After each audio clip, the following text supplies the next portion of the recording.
Bonjour à tous, bienvenue pour le Tour d'Europe du Mercato. Ce jeudi 2 janvier 2014, on débute notre voyage par la France. Le journal Corse Matin met en avant la signature de Djibril Cissé à Bastia. L'attaquant a paraphé un contrat jusqu'en juin 2015. Son objectif est clair, marquer le plus de buts possible et maximiser ses chances de disputer le Mondial 2014 avec l'équipe de France. De son côté, l'équipe retranscrit une interview de Nasser Al-Khelaifi. Le président du PSG a indiqué qu'il n'est pas pressé de prolonger le contrat de Laurent Blanc. Par ailleurs, le Qatarien a aussi fait savoir qu'il ne veut pas se précipiter en ce qui concerne la nomination d'un nouveau directeur sportif. On file en Italie.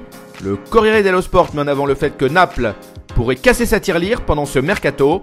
Les Partenopei auraient l'intention de débourser 30 millions d'euros au total.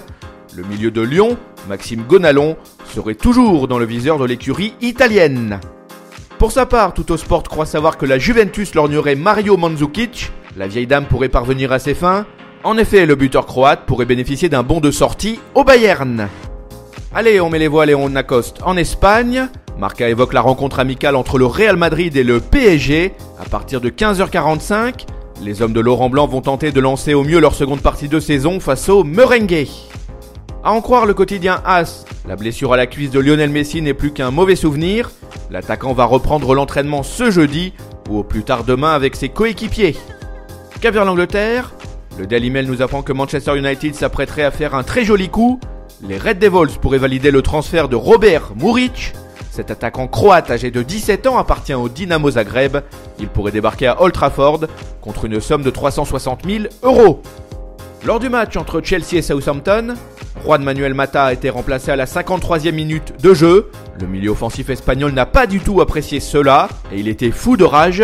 Après la rencontre, le manager José Mourinho a fait savoir que cet épisode ne remet pas en cause l'avenir du joueur à Stamford Bridge. Mais selon le Daily Express, un départ de l'ancien pensionnaire de Valence serait plus que jamais à l'ordre du jour. Voilà, c'est tout pour aujourd'hui. On se retrouve très vite pour un nouveau tour d'Europe de la presse. En attendant, n'hésitez pas à consulter le site de Top Mercato ou encore nos applis pour mobile et tablette.